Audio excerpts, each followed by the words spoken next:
Wow, it's Thursday already. Family Matters with Kevin Petersen. I'm Jay Staples. Kevin, how are you doing? All things considered, Jay, my friend, I am doing incredibly well. There's a 127,000 square acre fire about 20 miles that way. and Oh, that's really? that's a lot too close. I mean, it's not Wow. in threat or jeopardy, but it's a little closer than I'm comfortable with. Wow. Yeah, I know. It's a big deal. I was up in Wisconsin and UP of Michigan, actually, so closer to the Canada border. But I mean, for the last, I don't know, month or something, the air quality because of the Canada fires or something like that is like uh, a concern. We'll just say that. So those wildfires, they're no joke. I've never been around it. So, Yeah, no, it's think about those things as they move fast. You know, you're breaking up on me pretty bad. am I there? Let's see. Give it about 10 seconds. We good? We good? We good? Check, check, check. No, it's not working. Really?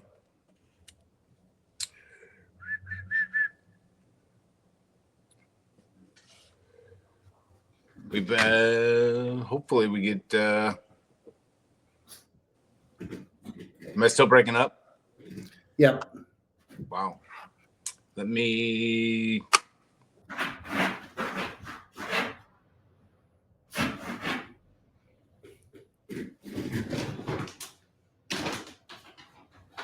You want some food?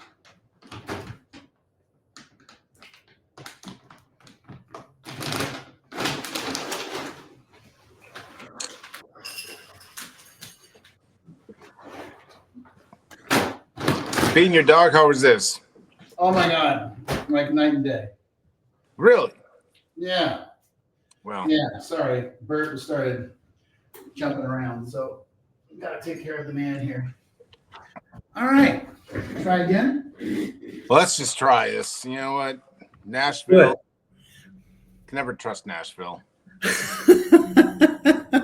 All right. What's going on, Jay? How we doing today, buddy? Too many visitors coming to Nashville, stealing all of our Wi-Fi signals, I guess. But I'm telling you, those people, those people, damn Californians. Jesus. Oh my God. Alrighty. Let's we do the Family Matters show to the best of our ability as we're showing this morning. And we answer the questions more often than not. No one really wants to ask, so yeah, we get them to ask it and we answer. We do our best to kind of stump Kevin, but called Kevin Petersen, my family whisperer. So let's get right into it. And so she said I watched many of your shows, but especially last week's show. You guys talked about it only takes one person to make a change within a family, just one person. What if I'm that one person and no one else wants to hold any boundaries? I get it. I totally get it. That's a really good question. Yeah, because that was my experience with my mom. My dad and my sister were like, yeah, we're not. My dad was like, kiss my ass. And my sister's like, I don't have the time or the energy or the effort. I'm raising two children here. So I think the important thing is you just got to be true to yourself. It's important for you to speak up. It's important for you to say how you feel. It's important for you to say, hey, I'm not okay with this. I love you and I'm not okay with this. And you may be the only person saying it. And that's okay. Because it's about you speaking your truth, And I know that's hard. Trust me. I know that's hard. But that's like the critical thing there is you have to be the one that's willing to speak the truth. And history has shown that the people that speak the truth sometimes get ostracized, and that's okay. But at least you can sleep at night knowing that you've spoken your truth and you've said what's what. And that's at the end of the day. So now we're talking about individual recovery. Okay. At the end of the day, I had to be able to sleep at night. I wasn't just going to stand back and watch my mom do whatever she was doing with her prescription drug addiction. And I had a great Al-Anon sponsor who was like, look, just tell your truth. Tell your truth. And then if nobody responds or nobody's interested, it doesn't mean you have to spend all day with them. You can limit your time with them. You don't have to suffer and sit there and watch something that you're not comfortable with. So I would say, take care of yourself, see a therapist, work on your own stuff, maybe find a 12-step program that works for you. Codependence Anonymous, Adult Children of Alcoholics, probably Al-Anon. And do your own work, because here's what's going to happen. You're going to get better. And they're going to see that. And then someone else in the family is going to be like, that person's getting better and they're not miserable and they're not dealing with this. I want that. But somebody has to step up to the plate first. And that person generally gets a few lumps, to be honest with you. We had a therapist when I was a kid as a family therapist, and this woman said, Kevin's the flag waver. He's the guy that's like, this isn't right. Something's wrong. Nobody's paying attention. And she's, I was like 14 or 15, maybe 16. And she's like, they're going to come after you for that. But, you got to be able to speak your truth. So that's the answer. You're right. And, more often than not, I've seen it happen all the time. Those people do you call them lumps, but there's a lot of courage attached to the one, especially if you're all alone within this family dynamic, because reality is like what we're trying to kind of outline. And what I remind myself often is, the person's addiction is one thing. It's not the only thing. It seems to probably be the only family topic because they're using that, to overshadow all the other drama going on. You got it. So, and, one of the things I am kind of famous for saying, and it sounds a little ghoulish, but when you go to the funeral, do you want to be the people that were like, I had no idea, or I can't believe this happened? Or are you going to be the person that was like, well, I tried, I spoke my piece, I spoke my truth, and nobody listened, So, that's the big question, right? Is that how do you want to play this? So, yeah. Yeah.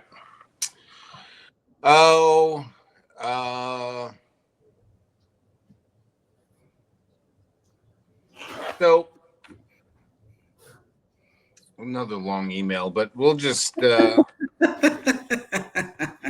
I'll label it down as in the theme here is, are we giving up on someone? So let's just, if they cut them off, or if they're living at home, and they even outline your kind of need to do certain things, check marks, and if they're not doing that, asking them to leave the house seems to be the right next step. Yep. The overriding theme is that, are we giving up on them if we kick them out, cut them off, put some hard boundaries in? No, you're not giving up on them, because remember, part of the boundary is also saying, hey, we're not, so let's just remember the basics, right? No drugs, no alcohol. You got to become self-supporting, and you got to address your mental health, your hygiene, you got to take care of yourself. And remember, at no point is it, and you better just figure this out all by yourself. It's like, we are willing to help you with these 3 goals. So you are offering them. Now, I'm going to take it for granted that this person's an adult, and adults make their own choices. So they may choose to say, I'm not doing that. That's their choice. You're honoring their choice. And it's not cruel, it's not mean, it's not tough love, that old nonsense, that's crap. And you're not giving up on them, you're actually giving them a choice. You can keep living the way you're living, or you can change, and we'll help you with the process of change. But if you don't want it, that's fine. That's your choice, but you can't do it here, because you're taking all of us with you. And you're actually, the thing about boundaries is that you're actually taking a stand and letting the person know that you love them so much and you want to help them, but until they're ready, you're not going to tolerate their behavior. So, I also have a certificate from Regis University in child and adolescent counseling. And one of the things we would constantly talk about is, boundaries make kids feel safe. When they know that, here's the limit and here's the thing, and that if you violate the limit, there's going to be some sort of consequence to that situation. And I'm not talking about beating on them or anything like that, or, locking them in a closet. But it makes them feel safe because they know that, there's consistency in this lifestyle, in this household. We wake up at the same time, we eat at the same time, we do the same stuff. And that allows kids to grow up and emotionally mature because it's not a chaotic lifestyle. And what you're essentially saying to this adult child, which is what we're talking about, is we're setting a boundary so we can get you back on track, and if you don't want to, that's fine. That's your choice, but you're not going to do it here. So no, you're not giving up on them. It's quite the opposite. You're actually giving them an option. Yeah. I just got an overriding kind of just feeling like, nothing happens by accident. And when I heard you talking, I think we may not be doing the families. I think we're asking about giving up and asking people to leave or kicking them out. And then their previous talk about, you want to be at the funeral or the boundaries and so forth. So many families buy into this. If I kick them out or if I put some hard boundaries in and the worst happens or whatever it is, that people will then claim, well, of course, what was he supposed to do? The family turned his back on her, kick. You know what I'm saying? I think that's the biggest I get it. That families that I deal with, that people, they never really come out and say it.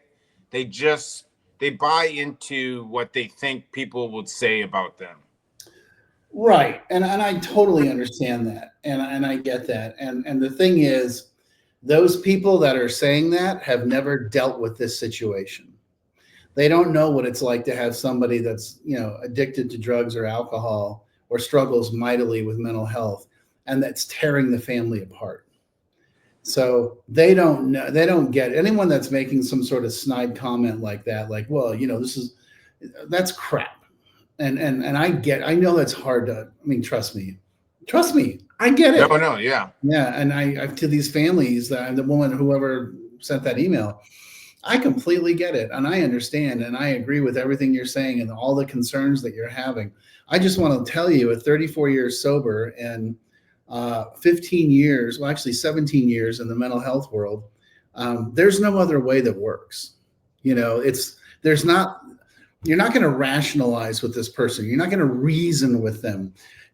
Tomorrow morning, they're not going to wake up and be like, oh my God, I have a problem with drugs and alcohol and I need help. It's not going to happen. And I know you really want it to happen. And I know you really believe it's going to happen all by themselves. And it's not. But what's going to happen is that you are going to tell them, I love you so much that I'm willing to say, until this changes, I can't be around you because you're destroying your life. And I don't want to participate in your suicide. I want to participate in your living, and just make it super clear and loving. And it doesn't have to be angry or punishing or shaming. It's quite the opposite. I love you. I just can't do this anymore. And just be yourself, hold your ground. So yeah, I get it. I totally get it. What will the neighbors say? And trust me, first of all, the neighbors are fully aware of what's going on. Let's just be really clear, with the ambulances and the police cars and all that crap, they know what's up, and so they want you to get help. And hopefully if some friends of yours that have gone through the same thing are maybe circling the wagons with you and saying, hey, let us help you. Let us show you a way out, so. Well, Yeah. Absolutely. That's a tough one. I mean, I get it. I completely understand. That's a tough one. No, it's just in general, and it's change. I mean, hey, what we're trying to do is get families to change the ingrained routines, or you know, Mm-hmm. going back to wherever. And so, I mean, it's tough, and Yep. that's just, to me, that's part of it. So, um, we reached Canada, Kevin. We got people in Canada. Oh my God, you're kidding. We're international? Yeah. So we have like 5 listeners now?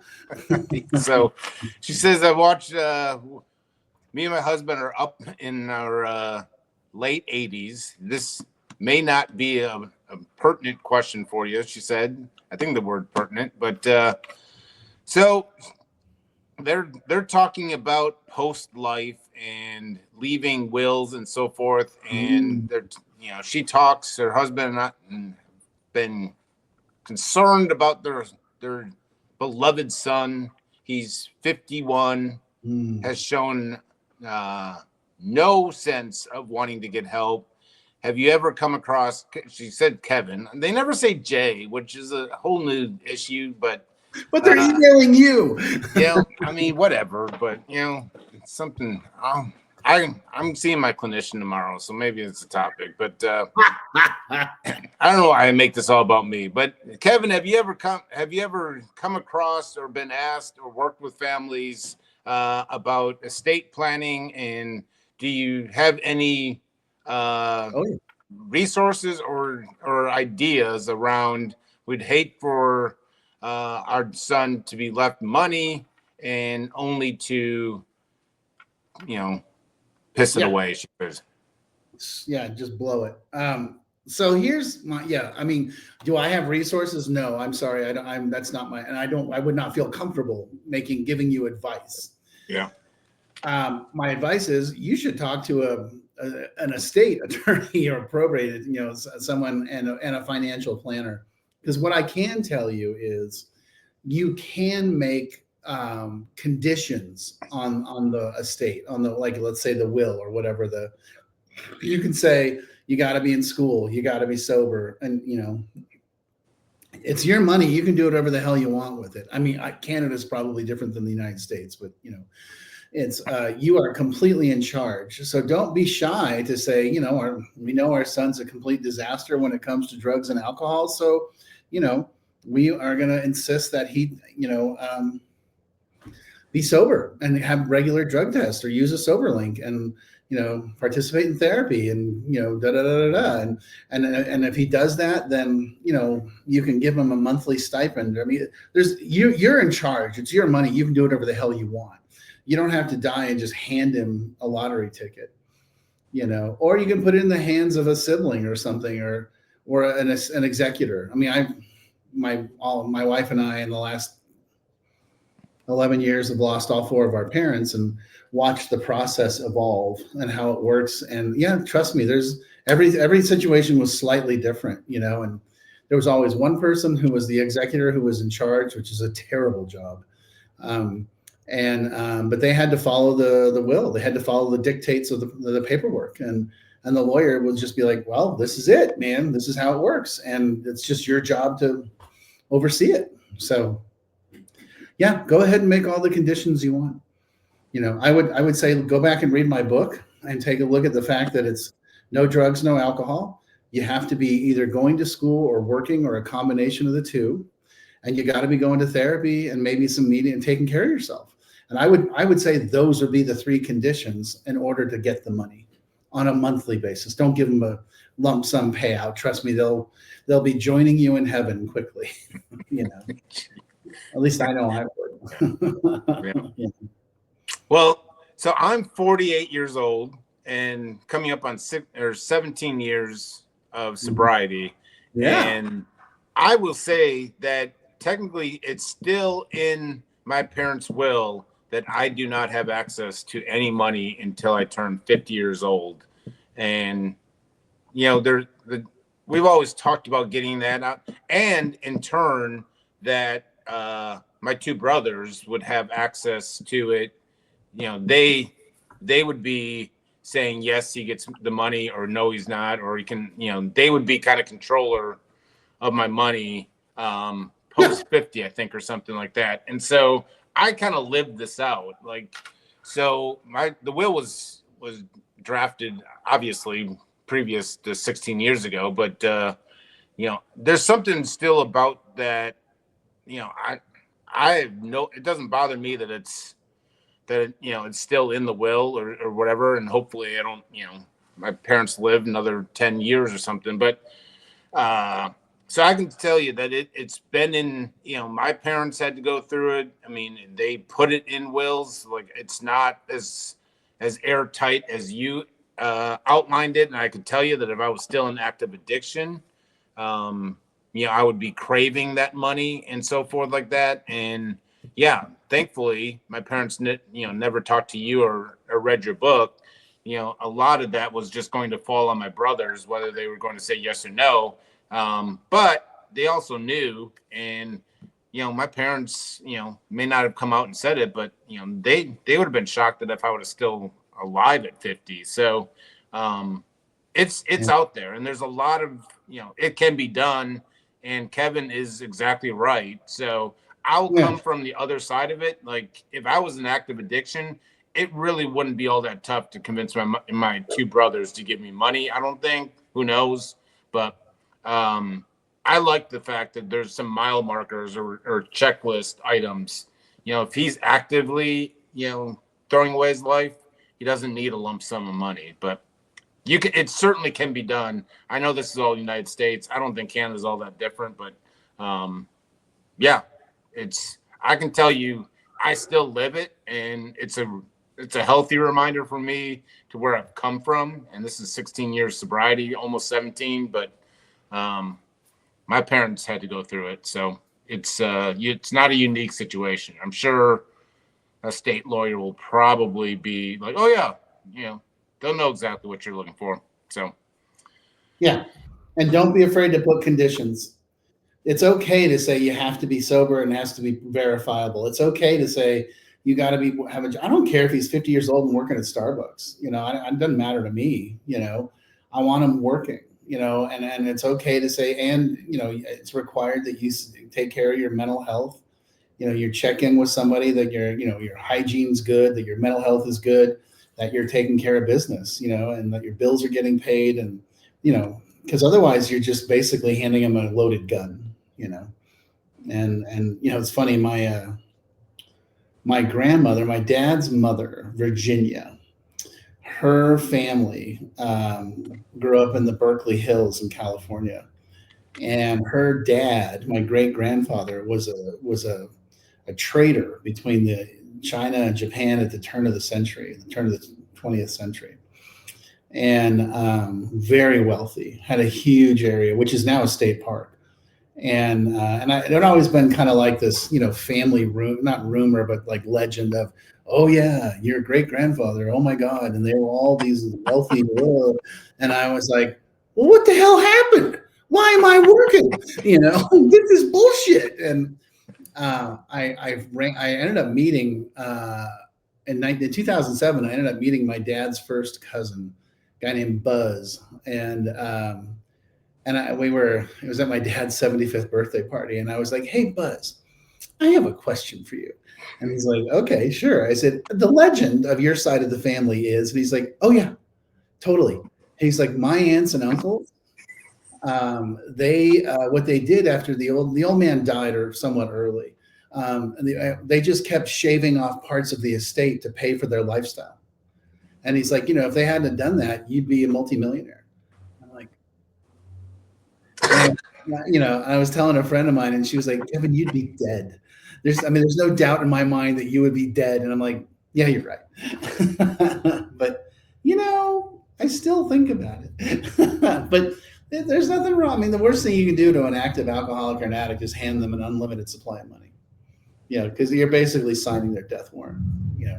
So don't be. It's okay. It's okay to hold back on it. It's okay to have control over it.